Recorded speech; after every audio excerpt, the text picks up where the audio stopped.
friends, it's been a while. It's been a long time. Should have left you without a dope beat. Ooh, y'all look, so I'd be liking to drink tea. But I have these ginger peck, what is it called? Ginger honey crystals. I can't remember. I think my grandma might have bought these when I had COVID. But they're like these crystals. It's just like drinking straight ginger, essentially. Is it all of it? Okay. Anyway, so I'm here for story time, of course.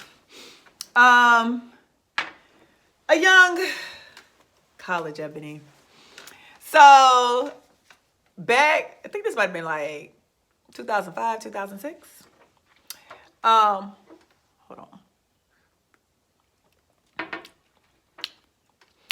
Back in like 2005, 2006, me and my high school boo decided we wanted to,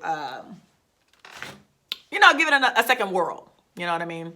So the thing is, we both known each other since we had been like 15. We both went to Tallahassee and we both went to our individual colleges. My freshman, we really weren't talking. We kind of had stopped dealing with each other right the summer of like going to college. But like our friends still knew each other. I still seen him. My family still was cool with his family. I was super close to his aunt and sister. And, his parents, when we went to college, his parents moved up to Tallahassee as well. So freshman year, we really didn't talk. And then one random day, I got a phone call from him like, hey, and I'm like, who is this? And he said his name. I thought somebody was playing on my phone, so I just hung up the phone. So then he called back. He's like, why you hung up? And I'm like, oh, it's really you. Because even though we were in Tallahassee together, we weren't like talking at all. Like I didn't know what was going on. One, my ministry, one, my business. So we reconnected kind of freshman year, not too heavy, but sophomore year, we reconnected again because he actually ended up living across the street from me.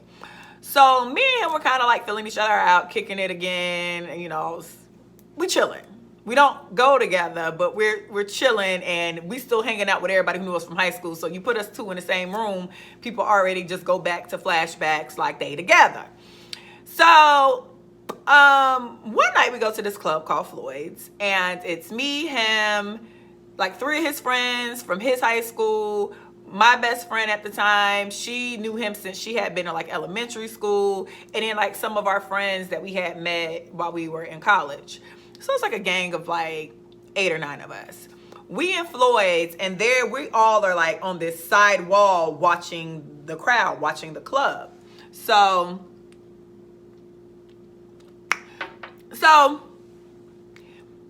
it's like him and my best friend standing in front of him.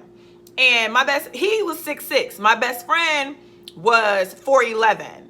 Like she looks like, if you talk to her, she says she's 5 feet even. She's 4'11", and I always said she low key she was supposed to be a little person, but she gets mad. And I remember one time, like she's short and she thick. So one time this girl who didn't like her called her Yoshi from Mario Brothers, and so me and her bust out laughing because she actually really did look like the yellow Yoshi from Mario Brothers, right? So they standing there, then it's like his homeboy, another homeboy, 2 more people, my homegirl, my roommate at the time, one of my roommates at the time, and then me. So we're all on this line. So I'm at the end, and we just kind of vibing and chilling, ain't nobody tripping. I happen to look to my left, and I see him, my best friend, and some other girl. But the other girl is reaching over my best friend, like swinging at him,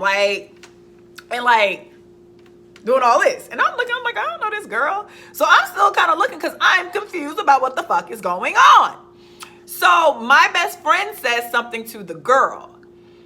My best friend at the time had a cast on her hand. So not only is she 4'11", she's 4'11", now she got this big cast on her hand because, I don't want to tell her truth, but some stuff had went down. She ended up with a whole bunch of stitches, whole arm done for. Sis almost took herself out of here. So I see her and the girl talking, but she talking to her, like she's looking down talking to my friend, but she's still kind of swatting at my boo thing. So all I see is my friend cop back to punch her. The first thing I think is, oh no, my friend is 4'11" and she looks like Yoshi and she got on this cast and this girl is taller than her. She's going to hit my friend back. So my old Betty Badass, because I am loyal to a T to my friends, my old Betty Badass runs down the 6 people and hits the girl from the side. So if you hit, essentially that's a sneak attack. That's not nice. But I hit her and she drops. But I dropped myself because I hit her with so much force. So now we're both on the ground, and then I get on top of her, and we're fighting. Well, I'm fighting her, essentially. So some of her friends tried to jump in, but my boo thing and his friends was like, nah, nobody can jump in. So we going at it, and then finally a bouncer comes and grabs me by my waist and holds me. But she's still on the ground, so I grab her by her shirt, and I eventually get her by her hair. So I'm holding her, and the bouncer has me like this, and I'm holding her, and he's like, let her go, because if we let you outside and the police see you, they're going to take you to jail. You got to let her go before we get to this goddamn door. Let her go. Let her go. And all I hear is, Ebony, Ebony. They're like, let her go. I'm like, nah, bitch, who the fuck? You never hit my motherfucking friend, bitch. Mighty crazy ass. So we're like this close to the door. I let her go because if I did not let her go, they said the police would take me to jail. So I let her go. We come out. Everybody come out. I see my boo thing. I'm like, yo, what the fuck is that? Like, who the fuck is that girl? Because I have no idea who this girl was. Never seen her a day in my life. Can't tell you. Couldn't pick that girl out from a can of paint. So we all get in the car. We go to my apartment. And his phone is blowing up. And I was like, yo, who the fuck is calling you? But he not answering the phone. So the girl is calling him, and then his sister's calling him. And I'm looking like, well, why is your sister calling you? So he never fully answers that night. We eat some blueberry muffins and some hot dogs, college students. And then we wake up the next day.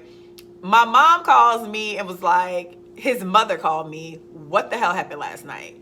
So apparently after I let the girl go and we go back to my apartment, me and my friends and him, she goes around the corner because we were on a strip with a whole bunch of clubs. She goes to 3 clubs down, gets his sister, and was like, basically, some girl attacked me for your brother. So, you know, back in the day, they had the 3 for 10, the 4 for 20 jewelry, the cheap jewelry. I had like a ring the size of a Hope diamond on my hands. You know what I mean? Like the costume jewelry from like Claire's or like Body Shop or 579. I had like a big ass ring. So when I went to hit her, I cut her face. So she was in the alley bleeding, complaining to his sister. So apparently she like that, like she came from this ritzy area and like, I guess she thought I was from the hood. Far from that. So she basically called her parents. Her parents called his parents. It was like, well, we're pressing charges on that girl. So my mom calls me. He's like, they say they pressing charges on you. What the hell happened last night? So I tell my mom the story. And so by that time, his aunt calls me. And she was like, well, if she's pressing charges on you, I'm going to make him press charges on her because she hit him. So now everybody going to fuck to jail. And I'm like, exactly. Like, shit, she can't put her hands on somebody either. Hell. So the next day, I'm like panicking because they kept telling me how the police was just going to show up to my school and pick me up for assault and battery. So like I'm in class, like looking at the door, like, is that the police? Is that the police? Is that the police? So that's me for 2 days. So on the 3rd day, I'm coming back to my apartment and one of my homeboys was like, damn, Eb, I heard you out here being Muhammad Ali. I'm like, nah, they tripping. And he was like, I asked old boy what happened. He said y'all was fighting over him. And I was the fuck offended. Because the bottom line to that whole situation was I was fighting for my friend. I was not fighting for a nigga. So then I realized that the narrative that was going out was me and that girl got into it behind him when I never even knew who the fuck that girl was. That girl was a stranger danger to me. I only seen my friend who 4'11", who looked like Yoshi with a cast on being the fuck attacked. So long story short, she doesn't end up pressing charges. Life goes, well, she don't end up pressing charges.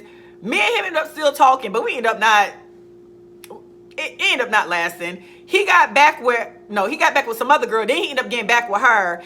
And then shit hit the fan with them when he told her that she was going to go to the NFL with him. And then he left her for a white girl. So in short, don't fight over niggas. Niggas ain't shit. And don't be thinking you about to go to the NFL with a nigga because he going to leave you for a white girl.